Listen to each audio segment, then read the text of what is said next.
अगर आप मेरे इस एरिका पाम को देख रहे हैं तो आप समझ जाएंगे कि मेरा प्लांट कितना हेल्दी और कितना फास्ट ग्रोइंग है।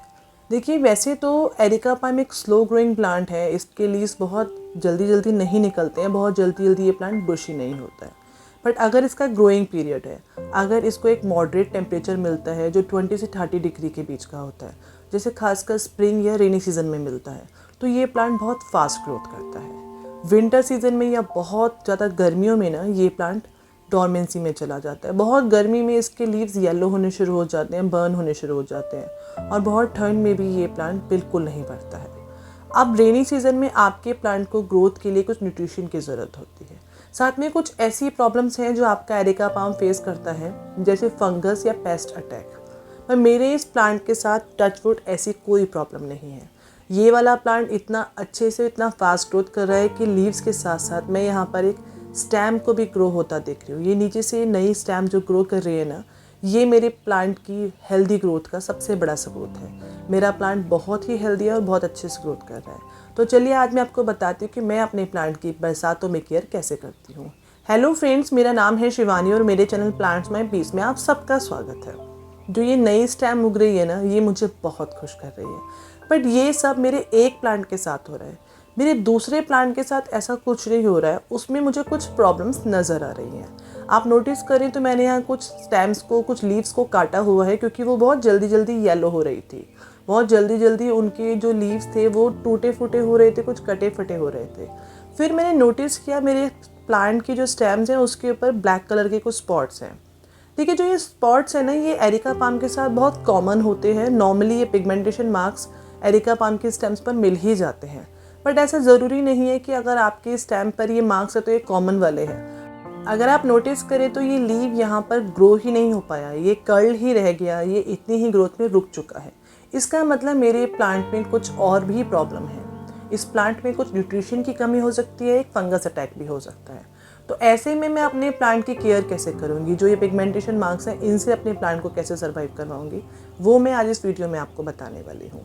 मैंने अपने प्लांट के लीव्स को काटा है, तो इतना तो मुझे फ़ायदा हुआ है प्रूनिंग से कि वहाँ पे नए लीव्स डेवलप होने शुरू हो चुके हैं। इसलिए मैं ये मान रही हूँ कि मेरा प्लांट पेस्ट अटैक में नहीं आया है, अभी उसके ऊपर फंगस अटैक हो सकता है। तो फंगस अटैक से बचाने के लिए मैं अपने प्लांट में क्या क्या ट्रीटमेंट करने वाली हूँ वो मैं आपको बताती हूँ। सबसे पहला काम जो मैं करने वाली हूँ, तो जो भी लीव्स डैमेज हो चुके हैं, जिनके लीव्स जल चुके हैं या ब्राउन हो चुके हैं या जो छोटे छोटे छेद जिनमें हो चुके हैं, मैं उन लीव्स को प्लांट से अलग करने वाली, मैं उनकी प्रूनिंग करने वाली हूँ। देखिए, ये लीव्स वैसे भी दोबारा ग्रीन होकर आपके प्लांट को एक हेल्दी लुक नहीं देने वाले हैं, तो इन अनहेल्दी लीव्स को रखने का कोई फ़ायदा नहीं है। ये आपके जो हेल्दी लीव्स हैं ना, उनको भी नुकसान पहुँचा सकते हैं। तो सबसे पहले मैं एक शार्प कटर लेके, जिसको मैंने अच्छे से सैनिटाइज़ किया है, मैं इन अनहेल्दी लीव्स को प्रून कर दूँगी। मैं इन लीव्स को प्लांट से अलग कर दूँगी। थोड़ा दुख होता है, आपका प्लांट बुशी लग रहा होता है, लेकिन थोड़ा सा स्लिम ट्रिम हो जाता है, बट ये आपके प्लांट की प्रॉपर ग्रोथ के लिए बहुत ज़रूरी है। प्रूनिंग किसी भी प्लांट की ग्रोथ के लिए बहुत ज़रूरी है। प्रूनिंग करने से आपके प्लांट की ग्रोथ हमेशा डबल ही होती है। अब आगे बात करते हैं बाकी की ट्रीटमेंट की। ये कटिंग वगैरह करने के बाद मैं अपने प्लांट को कुछ और फर्टिलाइज़र या कुछ और फंगीसाइड्स वगैरह देने वाली हूँ। तो वो मैं अपने प्लांट में कैसे देती हूँ ये मैं आपको बताती हूँ। सबसे पहला काम मुझे करना है, जितनी भी कटाई छटाई करने के बाद जो भी ड्राई लीव्स वगैरह है या जो भी ड्राई पार्ट मेरे प्लांट से ईजिली अलग हो सकता है। देखिए, ईजिली मुझे अपने प्लांट को फोर्सफुली कुछ भी नहीं करना है, वो मैं अलग कर रही हूँ और अपने प्लांट की गुड़ाई कर देती हूँ। देखिए, प्लांट पर जो ये ब्लैक स्पॉट्स हैं, इसके 3 रीज़न होते हैं। पहला, न्यूट्रिशन की कमी भी हो सकता है। दूसरा रीज़न पेस्ट का अटैक और तीसरा फंगस का अटैक। मैं यहाँ पर अभी पेस्ट अटैक को नहीं कंसिडर कर रही हूँ, मैं मान के चल रही हूँ कि मेरे प्लांट में या तो न्यूट्रिशन की कमी है या इस पर फंगस का अटैक हो चुका है, तो मैं उसी का इलाज कर रही हूँ। अच्छे से प्लांट की गुड़ाई करने के बाद मैं इसके अंदर कुछ फर्टिलाइज़र मिलाने वाली हूँ। मैं आपको उन फर्टिलाइज़र के बारे में डिटेल में बताऊँगी। अगर आप नोटिस करें तो मैंने यहाँ प्लेट में कुछ फर्टिलाइज़र्स को रखा हुआ है। सबसे पहले जिस फर्टिलाइज़र की मैं बात करूँगी वो है वर्मी कंपोस्ट। वर्मी कंपोस्ट आपके प्लांट्स की ग्रोथ को बूस्ट करने में बहुत हेल्प करता है। ये खाद है जो आपके प्लांट्स के लिए बहुत ज़रूरी है, और ख़ासकर उसके ग्रोइंग पीरियड में। रेनी सीजन ग्रोइंग पीरियड है आपके सभी प्लांट्स का, तो अगर आपने अपने किसी प्लांट में वर्मी कंपोस्ट अभी नहीं दिया है तो तुरंत दे दीजिए। नेक्स्ट जो चीज़ मैं ले रही हूँ वो है मस्टर्ड की या सरसों की खली। देखिए सरसों की खली के अंदर एनपीके की मात्रा बहुत अच्छी होती है, नाइट्रोजन, पोटेशियम एंड फॉस्फोरस। ये तीनों ही चीज़ें आपके प्लांट की ग्रोथ के लिए बहुत ज़्यादा ज़रूरी है। आपके प्लांट को सारे माइक्रो न्यूट्रिशन मिल जाते हैं जिससे उसकी ग्रोथ बूस्ट हो जाती है।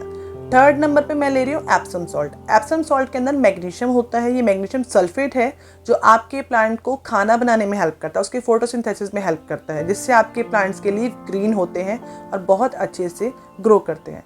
फोर्थ नंबर पे मैं ले रही हूँ फंगीसाइड।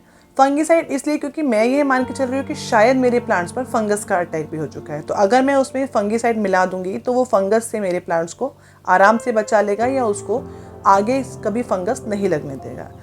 अब मैं इन चारों फर्टिलाइजर्स को बहुत अच्छे से मिक्स करने वाली हूँ ताकि ये मेरे प्लांट्स में इवनली स्प्रेड हो जाए। देखिए आपके पॉट की क्या रिक्वायरमेंट है उसके हिसाब से आप ये सब फर्टिलाइज़र ले सकते हैं। मेरा जो पॉट साइज़ है वो 12 इंच का है। मैं उसके अंदर ये चारों फर्टिलाइज़र बहुत अच्छे से डालने वाली हूँ ताकि उसकी ग्रोथ को बूस्ट कर पाऊँ। ध्यान रखिए जब आप अपने प्लांट में ये फर्टिलाइज़र डाल रहे हो ना तो प्लांट की मिट्टी बहुत सॉगी या बहुत ड्राई नहीं होनी चाहिए। अगर आप नोटिस करें तो मेरे प्लांट की जो मिट्टी है वो थोड़ी सीली सीली है, लेकिन ना तो वो बिल्कुल ही ड्राई है और ना वो बिल्कुल ही सॉगी है। और हाँ देखिए हो सके तो अपने प्लांट में फर्टिलाइज़र ना शाम के टाइम डालिए, दिन ढलने से पहले थोड़ा जो टाइम होता है उस टाइम, क्योंकि दिन में आपका प्लांट ना फोटोसिंथेसिस में बिजी होता है। तो उस टाइम पे अगर आप अपने प्लांट में फर्टिलाइज़र डालेंगे तो हो सकता है वो उसको बहुत अच्छे से अब्जॉर्व ना कर पाए। रात भर में आपका प्लांट इन सब चीज़ों को बहुत अच्छे से यूज़ कर पाएगा और बहुत ही अच्छे से उसके ऊपर ये प्रोसेसिंग हो पाएगी। तो मैं अपने प्लांट में इवनिंग टाइम में फर्टिलाइज़र डाल रही हूँ, उस फर्टिलाइज़र को पूरी मिट्टी में आराम से स्प्रेड कर रही हूँ। कोशिश कर रही हूँ कि बिल्कुल जड़ के पास ना डालूँ, क्योंकि आपकी जड़ों को डिस्टर्ब करना आपका पर्पस बिल्कुल नहीं होगा। हमेशा कोई भी फर्टिलाइज़र डालें उसके बाद अपने प्लांट में वाटरिंग ज़रूर कीजिए। मैं यहाँ बहुत सारा पानी नहीं डाल रही हूँ क्योंकि मेरे प्लांट की मिट्टी अभी भी सीली हुई है और बरसात का टाइम में अपने प्लांट को सॉगी नहीं करना चाहती ताकि उसमें रूट रॉट की प्रॉब्लम बिल्कुल ना आ जाए। वैसे मैं अपने प्लांट को न्यूट्रिशन देने का एक और तरीका ढूंढती हूँ, मैं उनको बारिश में भीगने देती हूँ।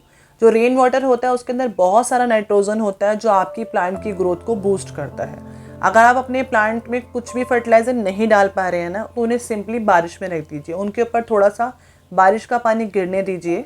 इंडोर प्लांट्स को भी बारिश के पानी में रख सकते हैं। हाँ आप उसको बहुत तेज़ बारिश में बहुत ज़्यादा टाइम तक नहीं छोड़िए, और आप कुछ भी नहीं कर सकते ना तो बारिश में बाल्टी रख के उसमें पानी भर लीजिए और बाद में वो पानी अपने प्लांट्स पर डाल दीजिए। आपके प्लांट की जो ग्रोथ है वो बूस्ट होनी शुरू हो जाएगी, क्योंकि आपके प्लांट को वो बहुत सारा न्यूट्रिशन मिलने वाला है जो आप फर्टिलाइज़र के थ्रू दे रहे थे।